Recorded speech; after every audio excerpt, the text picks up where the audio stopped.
When I visited the museum to look at the space, when we were planning the exhibition, I was really interested in how the work would actually, almost by default, engage with the architecture, and how the architecture would frame the way audiences actually looked at the works.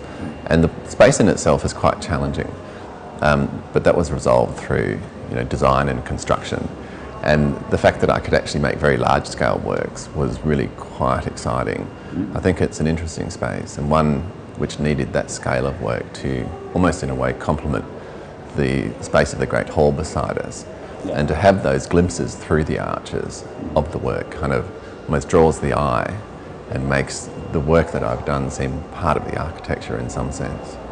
There are some fairly obvious, I guess, visual keys that are part of the work: the blue and white, the scale, the environment, and also some of the objects, and also the people, very importantly, that are part of the work. And I guess some of the core elements of the work really came from the objects that are held in the collection of world cultures at the National Museum.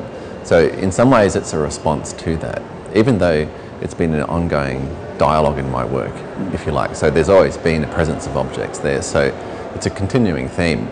But to be able to bring that, I guess, into almost like specific kind of ecology within the work was very important as well. So creating that connection was one of the core elements of the exhibition as well.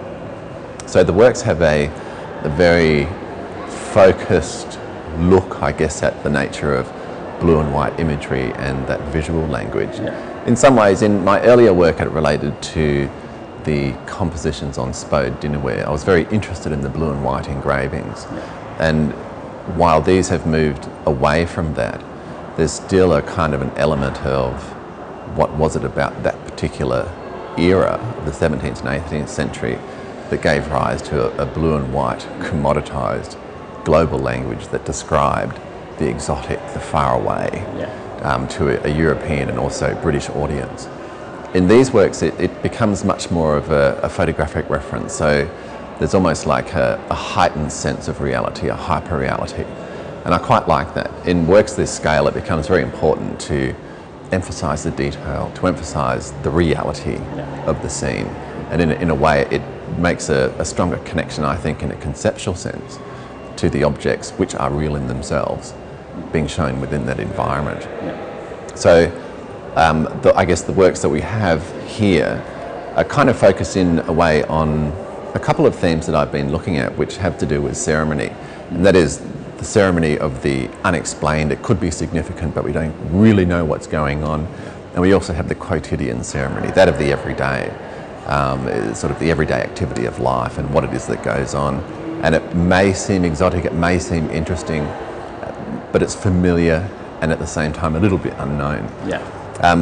But in another way too, because the works in themselves are quite immersive, it becomes not necessarily a case of being able to read everything in the work and understand it.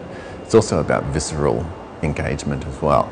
So in the sense that people can take away from it what they want. Perhaps the two most important objects were the shield, the painted rainforest shield, and also the basket, or jarwan in rainforest dialect. And these have particular significance for, I guess, conversations around identity and belonging. The jarwan in itself is almost like a multi-purpose vessel. It has very particular significance in ceremonies for mortuary and funeral ceremonies, but it also has applications in everyday life. Yeah. So it was used, for hunting, gathering, for carrying things, for leaching toxic foods in rivers and flowing water. So in a sense, it's very much about sustaining life as well. So there are these really interesting, almost meta-narratives around objects, which only come to light either through use or through explanation. Yeah. And so in this sense, the work that I've made contextualizes that to some degree, and I guess adds to that dialogue around understanding and knowledge of objects. So it was really exciting for me to actually find that many things in the collection, I guess, and to be able to contextualize my work. The beauty about the objects, of course, is there are unspoken stories. We don't know the people who made them. We don't know the people who used them, or what went on over the lifetime of that object. And there's this kind of beautiful mystery which I find is just embedded and inherent in material culture. It's the unexplained story that never will be told.